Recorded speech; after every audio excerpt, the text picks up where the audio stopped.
Cleopatra is dead. Rome and Parthia struggle for control of the Fertile Crescent in a bid for world domination, while local politics in the Middle Kingdoms becomes increasingly divisive. The prophecies of the so-called Messiah have been long forgotten, and an ancient evil lurks in the shadows, corrupting the hearts of mankind. 3 of the wisest mystics of the Order of the Magi travel to Bethlehem following a star they believe to be a sign. They never returned. Hope grows dim as the world descends into darkness. What we need are answers, and those brave enough to seek them.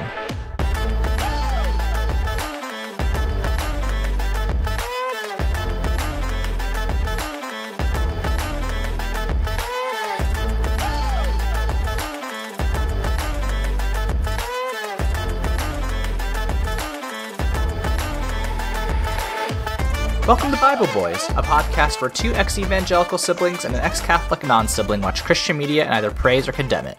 I'm Aaron. I'm Josh. I'm Michael. This week, we grab our D20s and make forth Gethsemane in the 5th edition Adventurer's Guide to the Bible.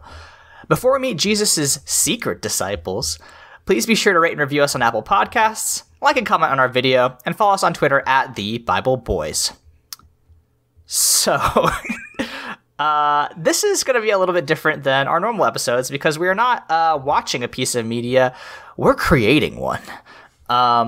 So this goes back to about a year ago when this Red Panda Press, Red Panda Publishing, which is a independent tabletop creation company, announced their Kickstarter for the Adventurer's Guide to the Bible, which you all know us. You know my brand. I was like, yeah, even if this is very bad, I do have to buy it. And now it's come out, and I've had time to read it, and I'm honestly impressed. I think it could have been, as we'll find out today, a lot weirder and worse. But I think we're still gonna make fun of it because that's kind of what we do here. But I think Red Panda Publishing does deserve a little bit of credit to be like they adapted this in maybe the best way that it could have been done. So we'll talk about that. What's going to happen here basically is I'm going to run through this version, this game's this mod. They have an adventure written for bringing your characters through the Last Supper. And the Garden of Gethsemane. So that's what Josh and Michael are going to do today. They're going to be Jesus's 13th and 14th apostles, and we're going to have them explain their characters here in a bit. But like, I think this is going to be fun. It's going to be weird. There's going to be points where I pull back the curtain and explain what the module wants, so we can talk a little bit about how they intended and envisioned this sort of scenario to play out. But I think this will be very interesting. Do you all have anything to add before we meet your characters? It's going to be weird, so. guys. Yeah, it's going to be a weird one. I don't know how familiar our audience is with Dungeons & Dragons. Throw out everything you kind of know. It's going to be a weird one. Just hang in there with us. Just hang in there. Honestly, it might benefit you to be just like going in blind. Yeah, I think let's all have fun here. Let's remember why we're here, to have fun and make content. I mean, I think the fun will be mandatory. I think we're going to find that no matter what. So, you all should be on a page looking at a map of Jerusalem, and that's kind of where your adventure begins. So you all have created 2 wonderful characters that are alive. The scene is, it's about 33 AD, right? It's actually almost exactly 33 AD. Almost on the dot. Or 0 AD, depending on how you do your calendar. But so you're all about to, you've just been invited to a dinner party with Jesus of Nazareth, who is kind of a spiritual leader around the time in Judea here. And you all have encountered him before. The module wants you all to have been going through this sequence where you're hunting down demons that are basically like uniting under the banner of Satan. And at the very end of this encounter, in theory, you all would go down to hell and kill the last demon, Lilith, and that would help humanity and grant them access to eternal salvation, etc., etc. But right now, you are about you're on the precipice. You are about to be invited to this party. It's Passover. You all are relatively friendly with Jesus and his band of followers. So, who wants to go first and explain their character? I feel like we got to go in podcast order. So, I am playing Daniel, the Giant Slayer Giant. He is approximately 13 feet tall. No one really questions this. Sorry, I'm just imagining Da Vinci's Last Supper and your character. They don't have. He's just completely cut out of the shot, but you just see this huge dude in the background. If you actually look really closely at the original, you can see his ankles on the background. Mm-hmm, yeah. Yeah, so this is Daniel. He is 13 feet tall. He is the Giant Slayer, because he is a renowned warrior, and by warrior, I of course mean wizard. He is the Order of the Magi, which we'll kind of go in as we go in what kind of fun little features that gets him. But he has left his warrior ways behind and looking for enlightenment through intelligence. And when he heard of Jesus going around and doing all the miracles, he was like, that guy sounds smart. And that's why he's following Jesus, because Jesus is a rad and smart guy. Incredible. Great. Can you, how did Daniel, how do you imagine Daniel first heard and started hanging out with Jesus? Was he just there at the multiplication of the loaves? Was he just this dude? Okay. All right. This is something, how did you imagine this played out? He was strangling his third giant of that day. And Great. He was like, there has to be more to life. There has to be something greater than I. Something more than killing giants, as my name would suggest. And it is actually at that moment where he was like, I'm gonna, I guess, go out, fishing, because that sounds good. And he gets on his giant boat, and a huge storm hits. And then he watches two very tiny men walk on water. And he's like, those look like smart fellows over there. So is your contact Peter? Yeah, I know this guy, my fishing buddy, Simon. I've been feeling kind of bad. Let's go get some wineskins. Let's go hang out. Yeah, my God. They actually bonded because Simon is, of course, known as Wine Hands for what he'll do to your liver. Shut the fuck up! Shut the fuck up! So they knew each other from... Simon has also killed many giants with punching them in their livers. That is such a deep cut. That's such a deep cut. Great. Good. So great. You're hanging out with Simon. And I bet Simon was like, okay, listen, Jesus, he's getting some stuff together to pass over. So if you could come on down on, I guess, Thursday night, we'd love to have you, Daniel.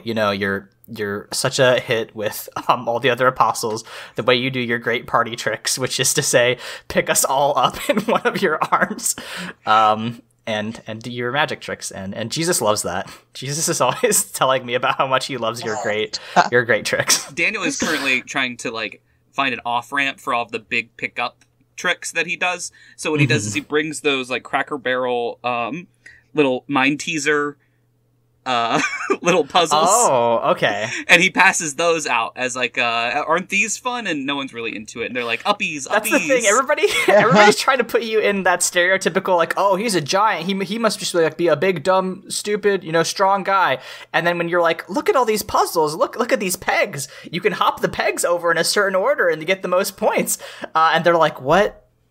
Daniel, what the fuck are you talking about? If anyone listens that is an artist, please give me all of the disciples going, uppies, to Daniel. Thank you. Good. And Michael, of course. Who are you playing today? Well, I'm playing the person most likely of all the disciples to say uppies. This is This is Eldon. He is a Nephilim traveler, and he's about 97 years old, but he looks like he's in his maybe early 30s at the latest. So he's about to be fully memory wiped. So he's been traveling the world. He's learned 6 languages. He's a bard of the College of Parables. So he has basically gone and collected stories. And the reason he's done this is that about every 100 years, Nephilims have their memory wipe in the Diluvium. So it's just kind of like a reset for them. And the reason that he's here is because he wants to get literally the greatest story ever told before his memories are wiped. He is, Nephilim are celestial and they're kind of like on the good side of things, but he's what we would call selfish good, right? Like, yeah, Jesus is here. That's great.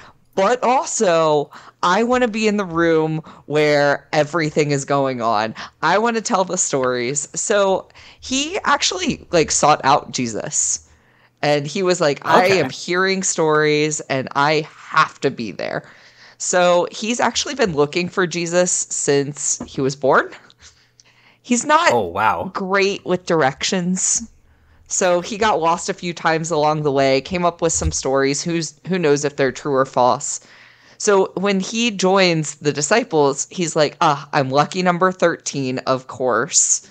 And actually is the reason that we don't consider Mary Magdalene a disciple, because he keeps amending himself as disciple 13. Okay, great. So Effen's just a huge douchebag. Great, good. Love to see that. Yeah, I mean, I love the idea of a guy of someone just being touching the hem of Jesus's robe, and Jesus is like, Who was that? And then Evan's just like, yeah, that was me. I heard you would be great for my career. If we could do some networking. Here's my business card. He is the ultimate networker, and he's got a story to tell. So his bardic magic is not through instruments. It's through storytelling.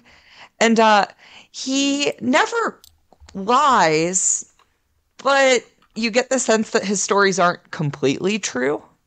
Yeah, I mean that's why he's the master of parables, right? Eldon knows that the key to a good story is embellishment. But yeah, no, I think that's great. So yeah, do Daniel and Eldon, how do they feel about each other? Have they hung out before? I think it's one of those where they're the last two. The others kind of give him shit for being late to the disciple party, and they're also the only 2 non-humans. So I imagine there's a little bit of bonding there, but Daniel is kind of into the intellect of the world, so I imagine it's a lot of him getting his ear talked off while he's trying to read a book. Yeah. Yeah, it's very that. Anytime Daniel's reading a book, Eldon comes up and he goes, hey, one time when I was in China, this is what happened over there. So you don't need to read about it. My story's way better. Anyway, the emperor did this crazy thing and he was riding a dragon. Excellent. Good. Great. So Eldon and Daniel are about to have the greatest bonding experience of their time together. But yeah, let's zoom in. So right now we are all in Jerusalem. I'm going to ping on the map, but you'll be meeting in this area over here in the south side of the upper city. But let's say it's getting late. Y'all are about to arrive for the Passover meal. And you all arrive, and you see in this room, it's Jesus and his disciples. We got them all here. Jesus is sort of listening to Peter and Judas kind of have this conversation, while he's just sort of sitting, and he looks a little, he's not fully engaging with the conversation. He looks a little bit, like he's got a lot on his mind. But Peter and Judas are having this debate. James and John are sitting next to them. Matthew and Thomas, I guess, are sharing a chair in my map. One of them sitting on the other's lap.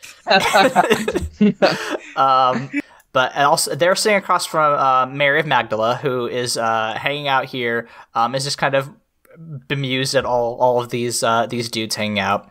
And then there are other apostles that I don't know anything about are sitting at the end of the table. But they're all here. And so this module gives me some, characterization for each of the apostles. So like you can talk to all of them. I don't know how good I am gonna be at improving them, but I will try something. But yeah, they I think Jesus sees you all come in. He's like, Daniel, Eldon, thank you for joining us. I'm so glad that you were able to come. Please take a seat anywhere. We're just about to have dinner. Daniel does go around and give everyone an ancient Rubik's Cube, little finger traps, a crossword puzzle to James the Lesser. I know he gives James the Lesser one of the little mazes that you'd find on children's cereal boxes, just to boost his confidence a little bit. He's like, thanks. Thank you, Daniel. And takes a seat next. Oh God, he's so big. That's really funny. He just kind of hangs out in the background. I really like the idea of Daniel, like Peter sitting at Jesus's right hand, and then Daniel kind of smashing down in the middle and being like, "What's up, guys?" I want to be very clear about like what Daniel looks like. He's a 10 in strength, so like he just looks like a guy but big. Oh, so yeah, he's just a normal dude. He's just enormous. Yeah, he's just like really big, not strong, big.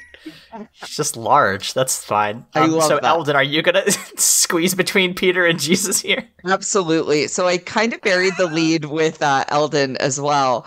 I took on a feat called Ward of the Raven. So there's just a flock of birds flying around Eldon at all times. So, oh my God. Eldon's like, oh, sorry, Peter. The birds really need me to sit here. They're really squawking. They're not happy about this right now. You understand, right? Peter's like, who the fuck invited the goddamn bird guy to our meal that consists mostly of bread? What are you? Oh, the birds are probably losing it. Yeah, I know. Jesus is like wincing, seeing the birds. Like, he's like, I had a thing planned. I'll roll with it. But yeah, Peter kind of just like gives you the dirtiest look. But yeah, so before you on this table, there's a pretty traditional Passover meal. So there's like matzah flatbread. Everybody has a cup of wine, or grape juice for I guess John. Right, John's the baby, I believe. Oh, I thought you meant because he was Southern Baptist. Oh, maybe that's true. Maybe he doesn't drink. So this is very indicative of our personality. I was like, was John an alcoholic? Great, good. And that's what this meal is also celebrating. 6 months sober. We're real proud of him. We're all very proud of John. He's been having some weird dreams lately, and we don't want him to go back there. There's also Zorora, which is a roasted piece of meat, often a chicken neck or a shank, which is not eaten. It's just sort of there. There's Beitza, which is a hard-boiled egg. There's Maror and Shazaret, which is 2 portions of bitter herbs, which are typically romaine lettuce and or grated horseradish root. There's Cheriset, which is a sweet paste that contains chopped apples, pears, nuts, and wine. There's Karpas, which is a vegetable to be dipped in salt water. And there's also bowls of salt water around for everybody. So that's actually not in the module. I just looked up what a traditional Passover dinner was. But that'll kind of give you an idea of what everybody's eating tonight. But yeah, what is your go-to move when your characters arrive at a dinner party? So Daniel is gonna cast a spell, our first of the night, a little alter self. Okay. Just to be person-sized. Oh, he's so considerate. So it normally happens as he's walking in, and as he gets closer, he gets smaller. So like with each step, he shrinks like a foot. But he normally overdoes it, so he ends up being like 5'2". Oh man. So like 2 inches taller than James the Lesser. And real mean to James today. Oh, I'm gonna be. And he squeezes in here between Peter and James, and the big James, the cool, awesome, hot James. Yeah, exactly. James the Big Cock. And he pulls out his book on ancient Egyptian agriculture. Which at that point would just be like a couple hundred years ago Egyptian agriculture. Yeah.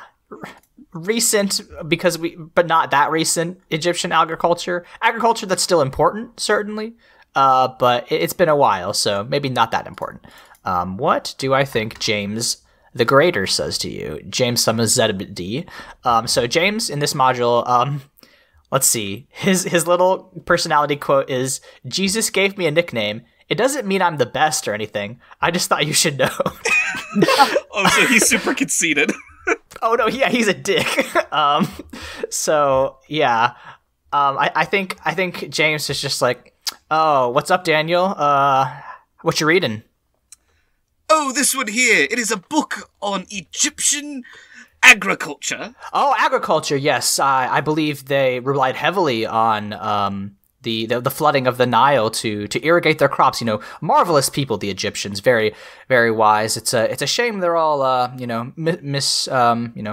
they don't follow our beliefs, and that they also enslaved us. I still haven't really forgiven them for that, but yeah, but there's a lot to learn from them. But dear him at the end of the table, they can grow good wheat. Sorry, what? It said, "Dear Lord." At the end of the table. Instead of a "Dear Lord," dear him at the end of the table. Yes, I see. I get it now. Can Daniel spend the next 5 minutes explaining this joke to James? Yes, James is getting increasingly irritated that you're explaining this joke to him, because his flaw, or no, his quirk is that he thinks he's smarter than everyone, and he just does. He keeps trying to finish your sentences, but he doesn't know what you're trying to say. So he's just like, and that's because Jesus is. No, wait, he's okay. I don't. All right, get there, good boy. So James the Greater is struggling with Daniel's explanation. Eldon, what is your go-to move at a dinner party? So Eldon announces he's late by reciting one of Jesus's parables, but it's always just like a little off. So he walks in the door and is like, "Just like the prodigal son, I have returned. I'm so glad you've all missed me. But unlike in that version, I will not die." And they're all looking at him like, "What the hell are you talking about?" I'm sure. Because he wrote down that the prodigal son died, and that's how he got back home. I think Mary's like, what, Eldon, have you been hitting up the wine a little bit early tonight? You know that story's not right. Oh, Mary, don't you think it makes a better story if they bring back his body and then he comes back to life? I think resurrection's a little cliche, don't you? No, it hasn't been done enough. What do you think, Jesus? Jesus just like sweating profusely, like, I think there's a lot to be said for stories about redemption and renewal. I think they're pretty cool.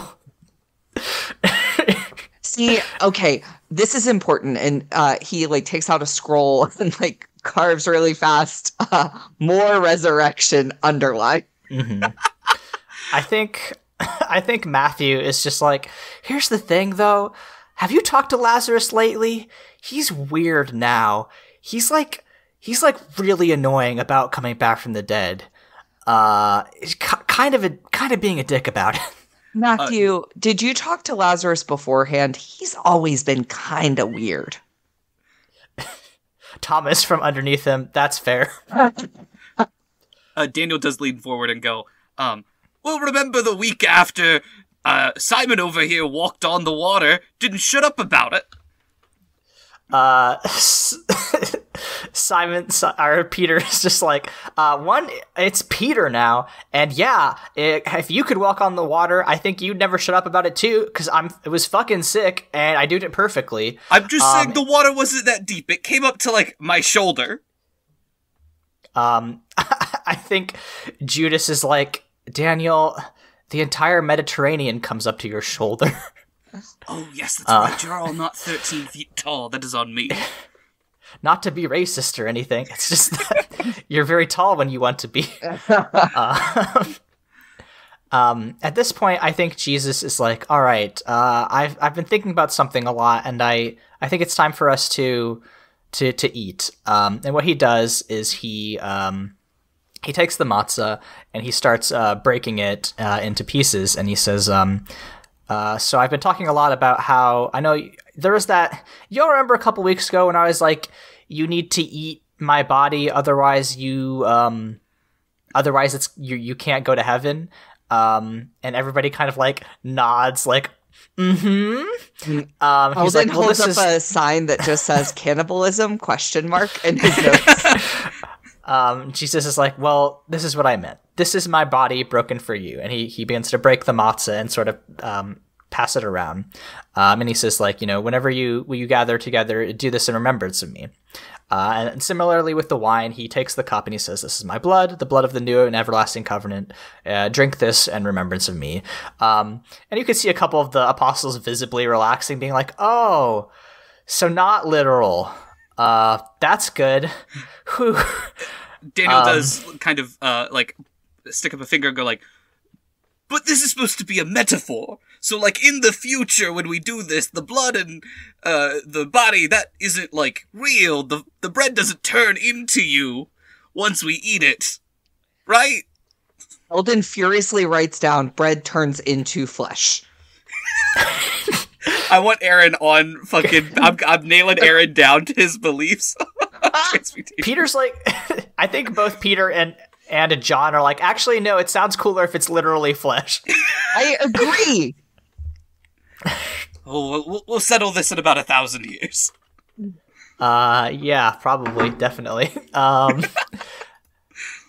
But yeah, and I think at this point, when Jesus is like, they're like dipping the bread into a bowl. He like hands it to Judas, and Judas says to him, like, Rabbi, are you feeling okay? You've been a little bit quiet since we've got here. And Jesus says, he says, my friend, you must know this. The person to whom I'm going to give this bread will betray me tonight. And he hands a piece of bread to Judas, who looks mortified.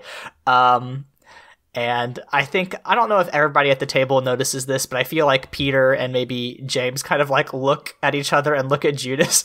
And they're like, what?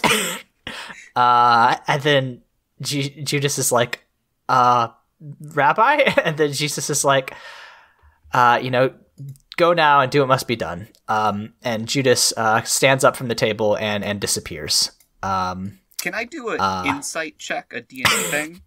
Yeah, roll an insight. 16. Something's weird about Judas.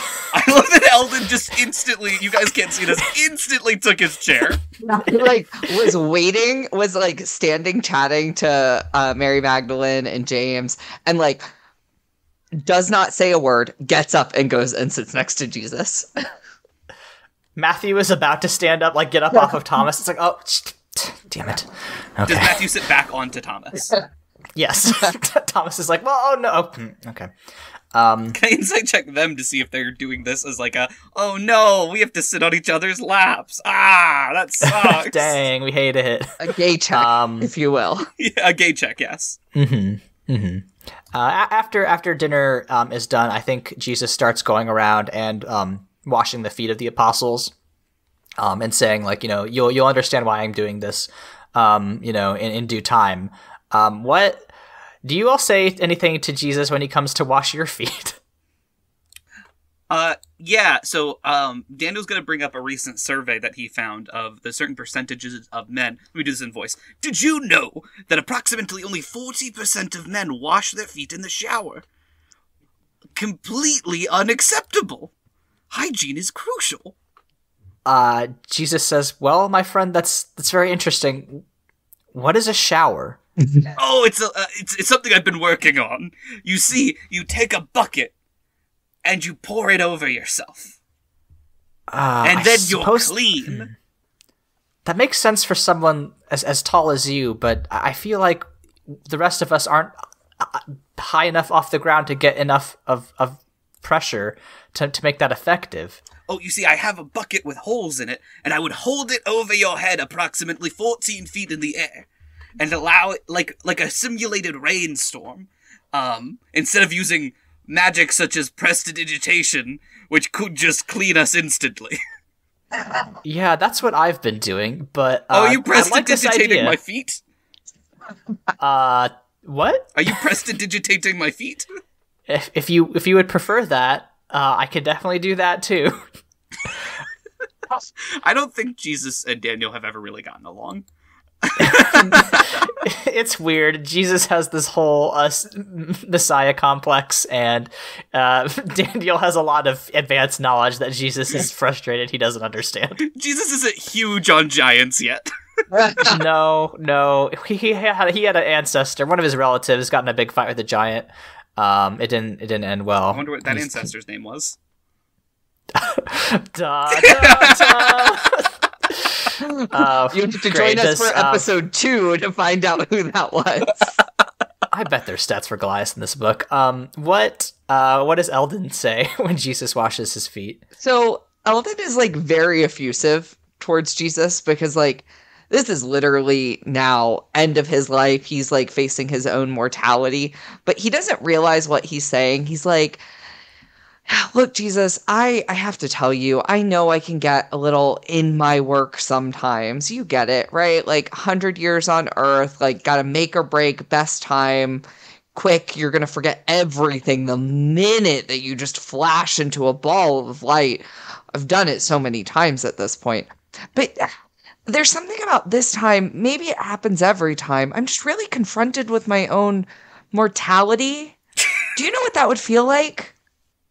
Now that you mention it, I have been thinking about what it will be like when my time comes. Oh, you've got so much time. You are so all-powerful. You can literally do whatever you want.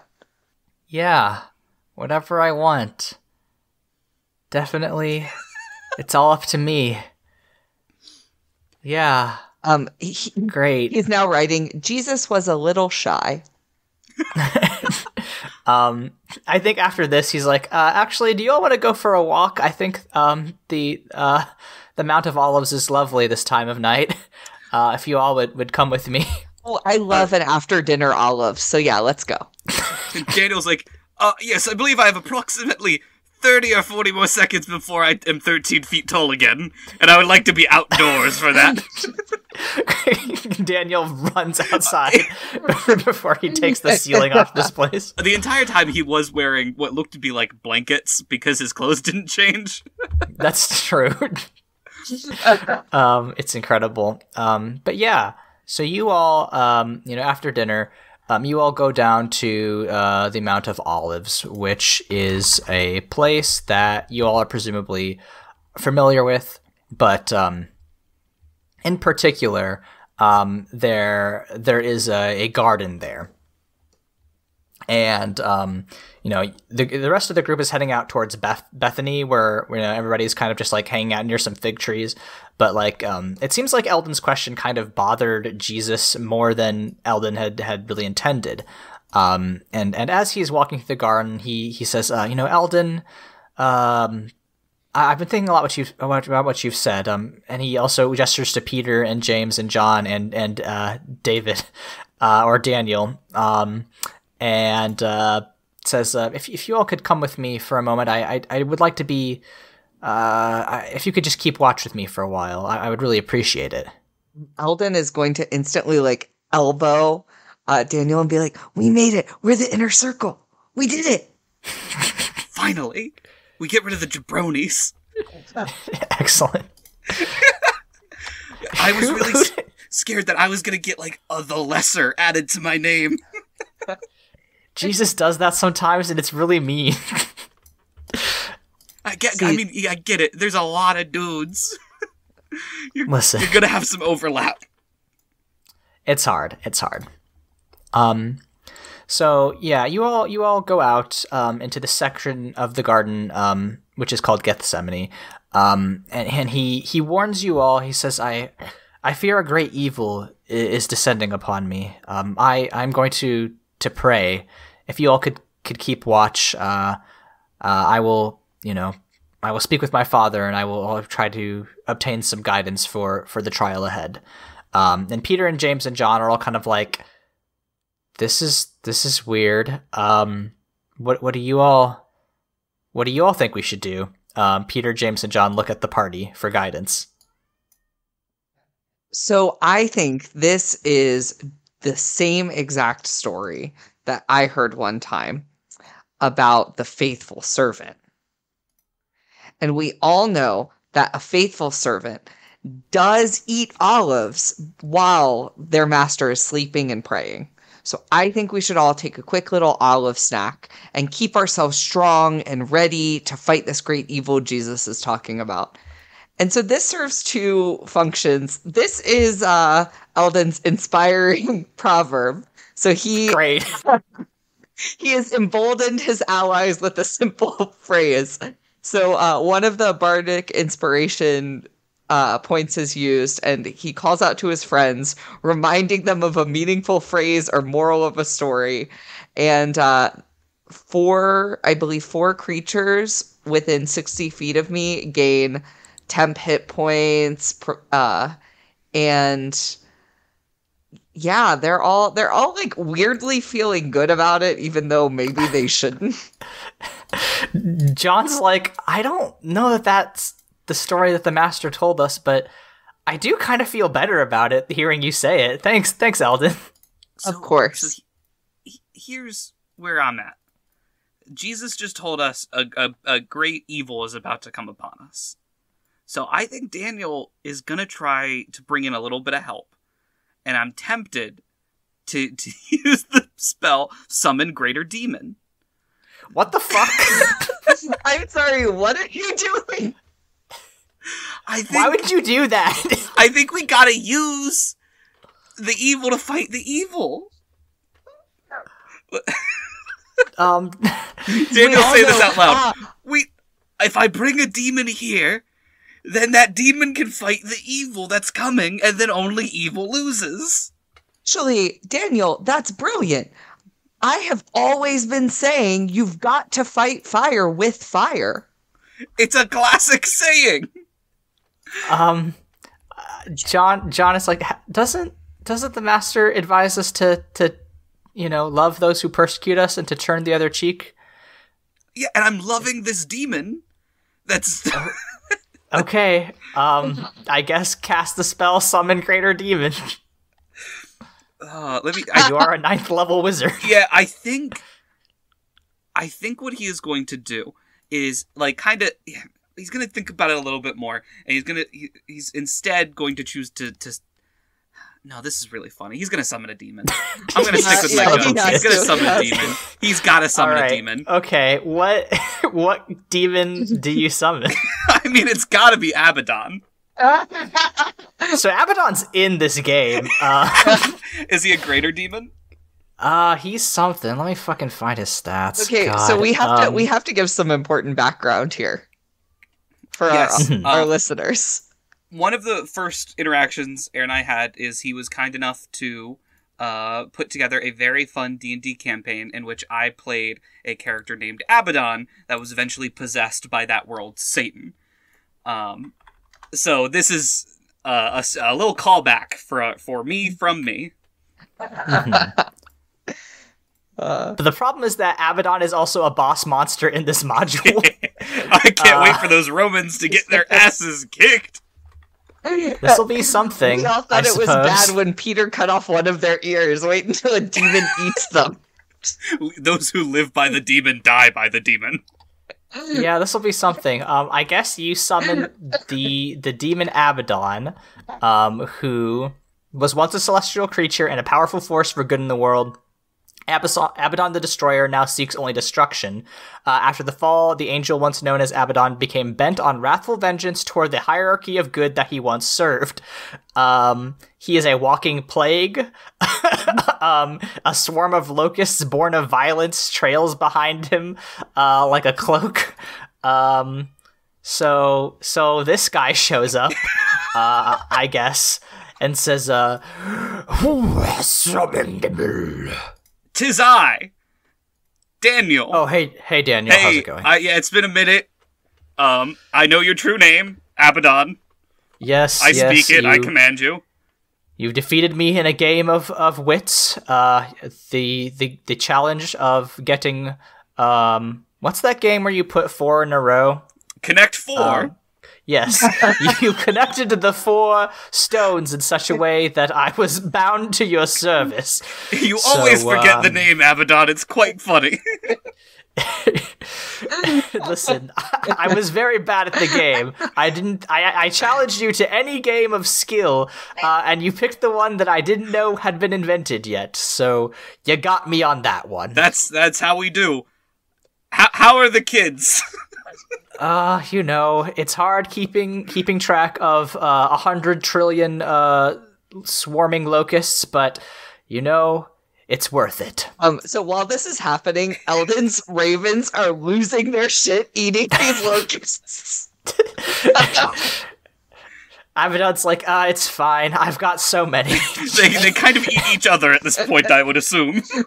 Yeah, it's just watch the shoes.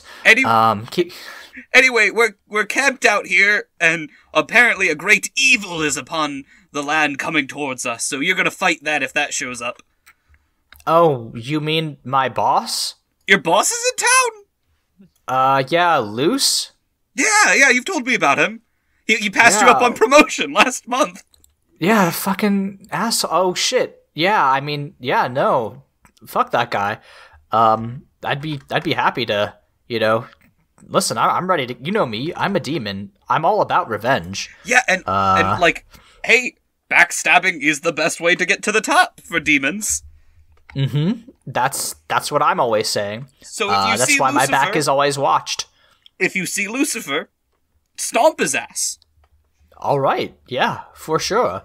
I think at this point, James, John, and Peter are like, what is Peter is just screaming, what the fuck is going on? He's got, the description of Peter in this book is very funny. His personality quote is, Jesus said a sword wouldn't stop destiny, so I brought 2 swords. So he does have dual scimitars out right now, just like, get the fuck away! I'll fight you. I don't know who you are, but I'm ready. Let's go. Well, this had to be even funnier because this conversation was in abyssal, so in the demon tongue. Yeah. You were saying some dark, unhinged shit, and Peter is just screaming in Aramaic, and Jesus comes back and he's like, "Could you keep it?" Daniel, what is that? Oh, this is Abaddon. I summoned him. He's going to kill the evil that was coming for you. Abaddon, be polite.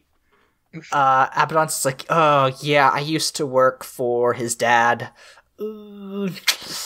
Hey, Jesus, how's it going? Oh, technically it's his dad and him. Yeah, that's a good point, I suppose. Jesus is like, hey, I'm a little busy. It's lovely to. I'll try to catch up as soon as I can. I'll be with you in a moment. Then he tries to go away again.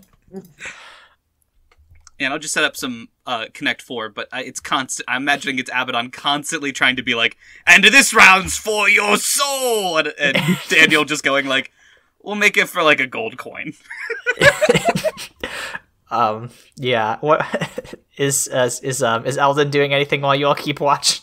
I feel like Eldon's actually trying to distract the other disciples from the demon that was just summoned. So Eldon has kind of set up court by the garden, wants to listen into Jesus, but also recognizes, like, okay, if I don't keep these guys entertained, they're going to definitely go off.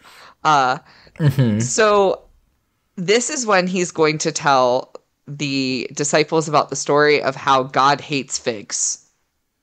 It's a good one. And he's going to tell that story because he knows it will never be misinterpreted. And no one will ever swap out one vowel for that to mean something, anything different or discriminatory. So Eldon is telling them all about how... Fuck off. Sorry, it took me a while. I was just going to run up those minutes. For those that don't know, Michael is, of course, talking about the anti-smoking campaign in the United States that was started where God hates cigs. So it was a bit discriminatory what they did. James is like, yeah, I always thought it was weird that one time that Jesus just screamed at a tree. Like, I know it was a long day, but like he really doesn't like figs, does he? No, and like, I don't know why people keep trying to serve him figs. Figs, figs, figs. Everyone knows God hates figs. It's well established at this point. I've never been more scared each time a vowel has been said. For the record, if you are a new listener, I don't know what one wild that this is the one you're coming in on. But, welcome. Both Michael and Josh are queer people, so it's fine. It's their word, and they can use it however they want. To make Aaron feel uncomfortable is the main use. Honestly, it's very easy to do. I like to terrorize my co-hosts and just like watch them get on edge every time I say God hates and then a word that begins in F. At this point, a skill challenge, not just a skill challenge for me to avoid Michael's taunting, but a skill challenge in game is about to appear. So basically, you're each going to be an active player, and there's only going to be, each of you is going to act in one round. Basically, you're going to want 7 successes before 3 failures. The Bible numbers. And what's that? The Bible numbers. Yeah, that makes sense. So, as Eldon is telling the story, all of a sudden, Peter, James, and John fall asleep. And magical darkness begins to close in all around you. Skittering and laughing can be heard, and it's starting to swirl around Jesus and threaten to shake his concentration as he prays. So what do y'all try to do to help with Jesus's concentration? First, I definitely look at Abaddon and go, Abby, is this you little scamp? No, that's not me. No, locusts not a big fan of the dark. They're very scared. This is about the time that Luce is about to step in. I think this is kind of his whole calling card. He's a big drama queen. Can I use my Arcana or Religion as a way to try to figure out a way, in the same way that 2 sound waves can cancel each other out? That's what I want to try to do with this laughing. So I'm gonna get or nature or investigation, any intelligence based. I want to make sound to cancel out this sound. So for the record, I'll say that the skill challenge that gives you specific skills that it suggests. I'm not going to do that because I don't think that's interesting for skill challenges. But yeah, no, please do whatever you think is best. As much as I'd love for it to be Arcana, this almost feels like the nature of sound almost. So I'm going to go with nature. Sure. Yeah, so I'm trying to make sound that cancels out laughing. That's only a 9. Oh no, we are looking for a 17. Oh wow. This is a high skill ceiling. So I will also say, now that we've had 1 failure, I'm gonna write that down. 1 fail. There are ways to get around this. If you interact with the environment, you can add something, and then if you also use spells or features that are either that require a short rest to recover or a long rest to recover, that'll increase your abilities. And also, if you want to wake up Peter, James, and John, that can add +1 to your roll, but it's probably fine if you don't. But right now, the darkness, overwhelms Jesus, and he is shaken out of his prayers. And that's his brow is soaked in sweat. And he comes he yells to you, "Please come and pray with me." So now, Eldon, what would you like to do to try to comfort Jesus as he is he's very afraid? So Eldon is going to give a performance. And in his performance, okay, Eldon is going to tell Jesus about the time that he fought what should it be that he fought? Maybe one of the creatures described in Job. I'm thinking of the one with like a tree trunk for a tail. Yep. The one that our dad was like, an elephant, and we're like, okay.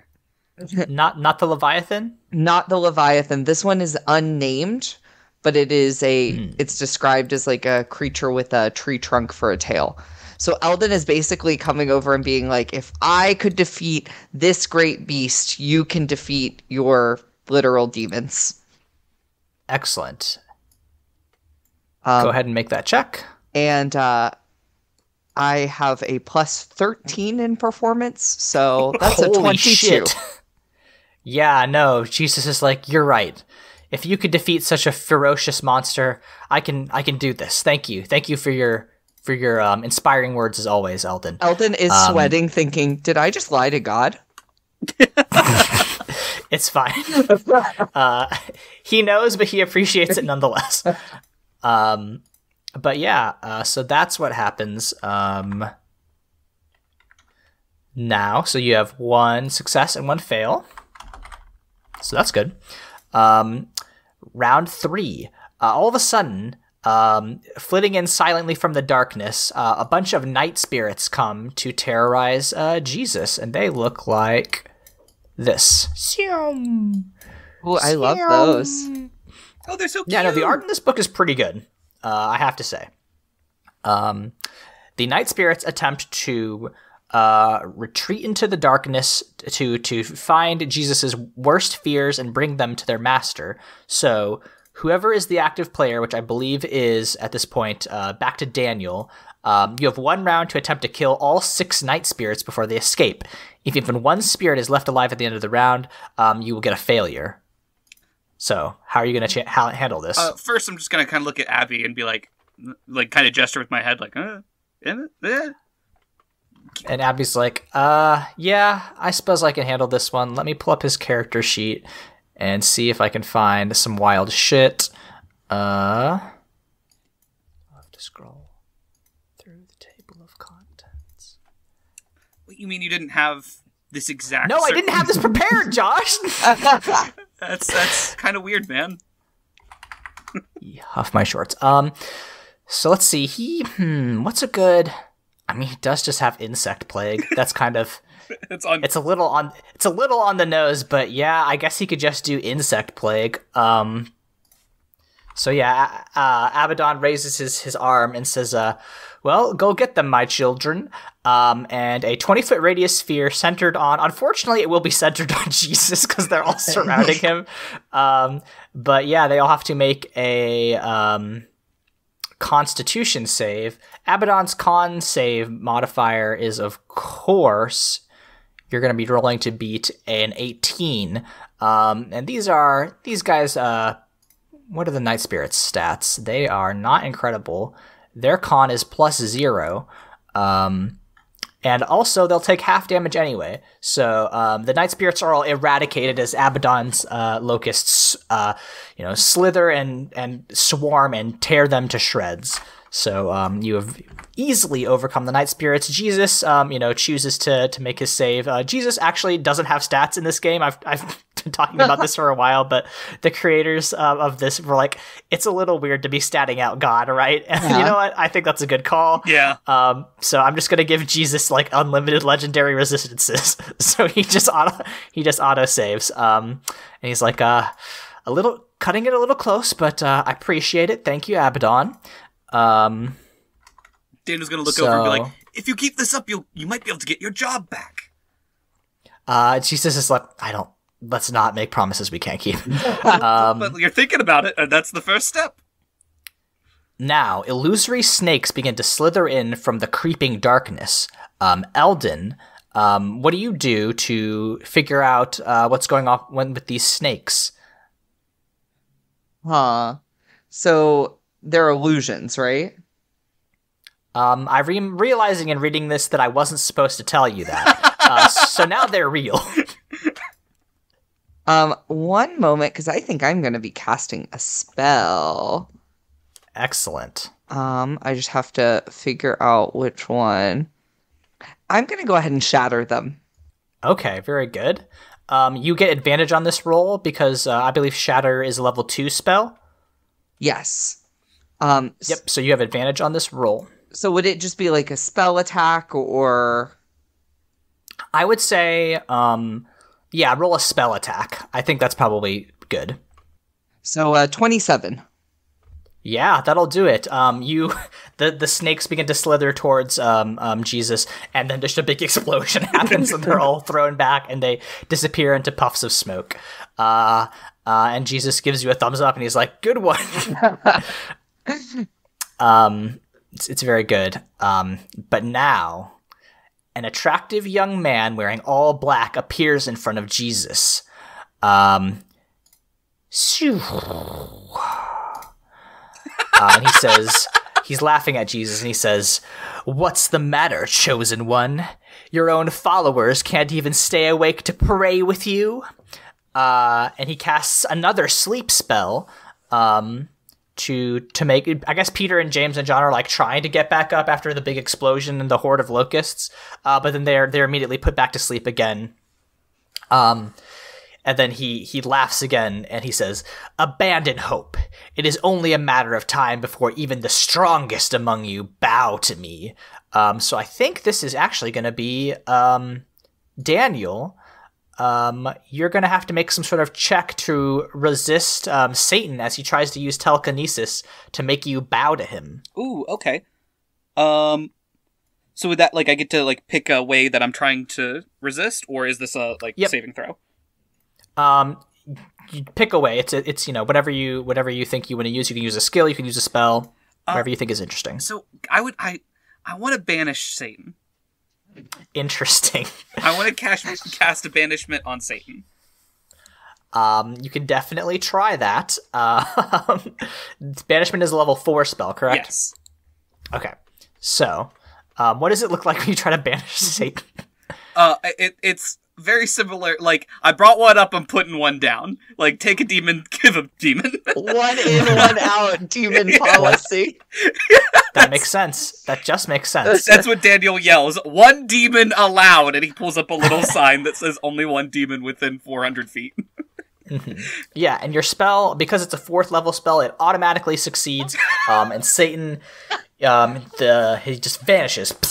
You blast him away in a huge beam of light. You banished the Jesus devil. is kind of, and Jesus is like, "Well, that was easy, huh?" I give Abaddon a thumbs up. Abaddon's like clapping, like not super impressed, but he's like, "That was respectable. All right, not bad." But then Satan returns because that was an illusion. Satan's not actually here. This is all magical astral projection. But you did still get a success. Satan leans in to whisper in Jesus' ear, "Do you know what true pain feels like? To have your skin flayed while your mother watches? To see your followers lose faith as you die? Slowly? You have no idea how much I'm going to enjoy this." To be clear, all the stuff that Satan's saying is in the module. I did not write this. I want that to be very clear. No offense to Red Panda, of course. So let's see. I think it is Eldon's turn. How do you try to encourage Jesus or distract Satan in this moment? I have a really wild idea. I'm gonna try to lie to the Prince of Lies. Okay, all right, yeah, deception. Yeah. I mean, listen, there is, yeah, this is the skill that they want you to use here. So Yeah, I want to tell Satan, hey, wait 1 second. So I've been listening to what you're saying, and like, maybe I'm interested. You know, I am a descendant of angels myself, and like, that sounds fun. And he's like winking at Jesus, so it's like, hey, I'm not actually. But that's a 12, so maybe he doesn't do such a great job. Satan is like, it's like, you watchers are so pathetic. I've seen what your kind can do, and I'm not impressed. So that is 2 fails, 1 more fail, and it's over. So And they get him. We got to wake up those disciples, I think. Yeah. Let's see. Satan grins and snaps his fingers. Jesus doubles over and begins to sweat drops of blood as he visibly grows weaker. Daniel, do you want to try to make some sort of check to help Jesus? He doesn't look good. He looks bad. Yeah, so I feel like medicine makes the most sense here. And I have these things called omen dice. Okay. Where I believe I can add like a d6 to my rolls. Sure. So I'm going to add one of those to this. That's a 1. And let's see what... Bad. Let's see what the d... That's a 2! Whoops! Oh no! Oh no! That's an 11, and I look at Abaddon and go, ah! Abaddon just like covers his eyes and shakes his head. He's like, "Come on, man." So, if the party failed 3 checks before succeeding on 7, then the encounter is a failure. Jesus' energy has been completely drained, and he collapses to the ground. So yeah, you don't. So here's what would have happened if you had succeeded. The same thing would have happened as what is about to happen right now. But Jesus would have been like, real quick, here's the location of a cool magic sword. Thanks for all your help. Here's a fetch quest. But what happens next is, unfortunately, the betrayal. So Jesus says, he hears the footsteps of a group of armed guards, and he says, "Well, I suppose that's my cue to leave. I'll see you all again very soon." Zoom, zoom, zoom, zoom, zoom. He disappears. And of course, who should be coming through the gates of Gethsemane but our good buddy... Azazel. Not Azazel. It is, of course, Judas. What? Wait! He was one of the disciples! Wait, he's betraying Jesus? Yeah, dude. That's crazy! Holy cow, a twist! What a twist. I guess Abaddon's still here. Yeah, why'd you get rid of my demon? I got an hour with Sorry, him. I forgot. Abaddon, yeah, he's... I think the apostles wake up and they're like, oh shit, there's a bunch of, there's a squad of, legionaries, and Judas is come with the high priest's servant. And Judas approaches Jesus, and he kisses him on the cheek, and he says, Rabbi, I'm sorry. And Jesus just kind of like kisses him back, and pulls him into a hug and says, thank you. And then the legionnaires come to arrest Jesus. What do you do? Abaddon, get him! A big demon comes out, and the legionnaires go, actually, fuck this. Peter is like charging at a dude. He's got his 2 swords ready, and then all of a sudden, everybody runs. And there's no one here. And Jesus is like, listen, we won. I appreciate what you're doing here, but it is my time now. And he looks to all of you and says, love each other the way that I have loved you. This is the most important message you can pass on to those who would follow me. What comes next will not be easy, but I have chosen each of you for a reason. I will be with you always. And then he says specifically to Daniel and Eldon. He says, "What my disciples carry in their hearts is more important than you can possibly imagine, but they cannot succeed until the head of the serpent is removed. You know what needs to be done, but you cannot do it alone. I will send you help. Wait on the Mount of Olives, and at the 9th hour look to the west." And then he steps away into the darkness to go off to his fate. But that's it. That's the Garden of Gethsemane. We have completed the encounter. Despite the fact that you lost, you did it. Yeah, you fucked it up. Despite having a literal demon on your side. But yeah, no, that's the module. This will go on to the way of the cross, with the crucifixion and then the passion, etc., etc. Jesus will die. You at the end of this encounter, you all get go to level 10, and immediately begin the Catacombs of Kadesh encounter, where you all go to fight the final pair of demons, Lilith, and actually this is where you fight Abaddon in the actual game. But yeah, that's kind of a taste of what the kind of adventures in the Adventurer's Guide to the Bible look like. How do we feel? It was wild, but a lot of fun.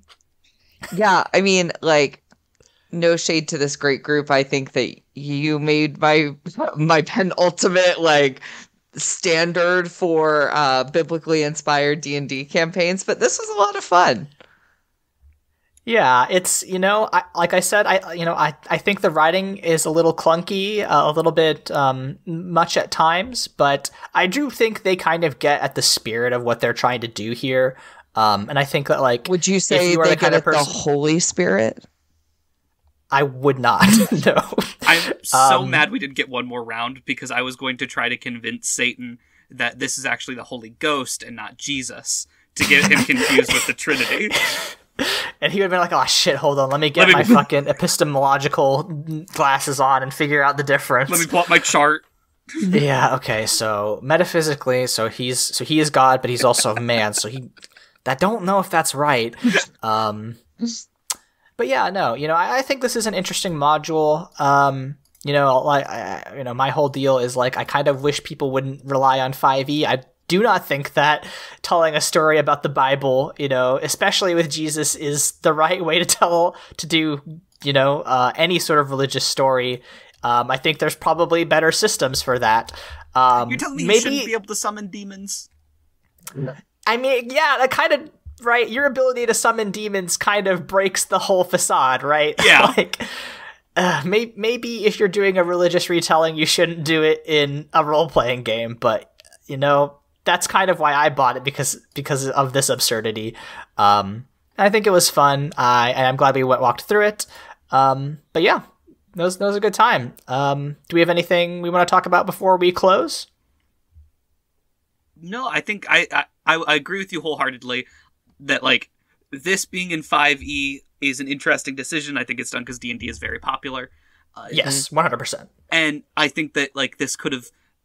There's an interesting thing here that I think would work better in, like, a different system, just because D&D is so combat heavy. And if you want more discussion on TTRPGs, just follow Aaron on anything, and you'll get a much deeper and more interesting insight on mechanics. I was instantly left with the impression that this would be, maybe it's just because I'm an Old Testament bitch, but I was just desperate for one of these stories in the Old Testament instead of the New. Like, you want to talk combat heavy, these, like, crazy creatures, like, summon a demon, who cares? You're not in the garden with Jesus. So here's the thing, Michael, is that there's a lot of Old Testament adventures in this, and I didn't run them because I didn't think it would be good podcasting, because I feel like D&D combat is kind of boring to listen to over audio. But yeah, I think that is a good point, because I looked through some of there's like an adventure where you have to, like, rescue the Ark of the Covenant, and there's an adventure where you have to, like, infiltrate the Hanging Gardens of Babylon. There's some, like, kind of cool, like, dungeons in here, and, like, I'm not a big dungeon guy personally, but I think they do actually kind of nail it with the Old Testament stuff, if that is something you're interested in. So, 5th edition Adventurer's Guide to the Bible by Red Panda Publishing. If this is somehow the thing that you're interested in, check them out. You could do a lot worse for biblical adaptations of 5th edition. I promise you that Christians have made worse games. Oh, guaranteed. Guaranteed. 100%. The earlier versions of Dungeons and Dragons were bad games made by Christians. So when we are not shitting on the legacy of Gary Gygax, no, Aaron, we have to rate this. We really have to rate everything. We have to rate everything. Every single thing. Give me your rating. I'm gonna give this one. They call me Jesus' blood hands for what I do to your liver. Shut the fuck up. You're voted out. I'm gonna give this one the 57th Pope, Telesphorus, because it sounds like a monster in D&D. I mean, that's actually super fair.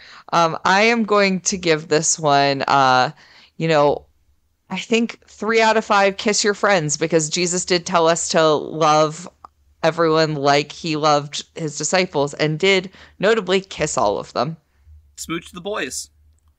We love that. We love to see it. Now, when we are not kissing our disciples / homies goodnight, where can people find us on the internet? I am at Green History on Twitter. I'm at Michael's Diamonds on Twitter. I'm at AaronSXL on Twitter, where I tweet about tabletop RPGs, health policy, and writing. I do YouTube reviews of tabletop games at AA Voigt on YouTube. I do another podcast with my friend Layla that's at Mortified Pod, where me and Layla talk about media. We just released an episode about The Fast and the Furious 4, which is something. Love to talk about how Dom Toretto's a wife guy. Was it not fast enough for you? It actually was not. I wish it had been a little faster and a little furiouser, and a little less pro-cop. That's wild. I came out of it going, that was way too fast and not enough furious. That's I think also a fair read. I guess also, since this is a religious thing, I recently got an article or a short story published about an angel ripping Thomas Jackson's arm off in the Broken Plate magazine that's released by Ball State University. And I'll probably put up the full text of that on my website at aavoigt.com at the end of this month. So if you're listening to this in the past, or I guess in the future rather, and that sounds interesting to you, that's at aavoigt.com. But yeah, if you are sad that we did not save the Son of Man from his grisly death, and it brings you to tears, just remember that it is okay to cry, because even Jesus wept. We'll see you all next time.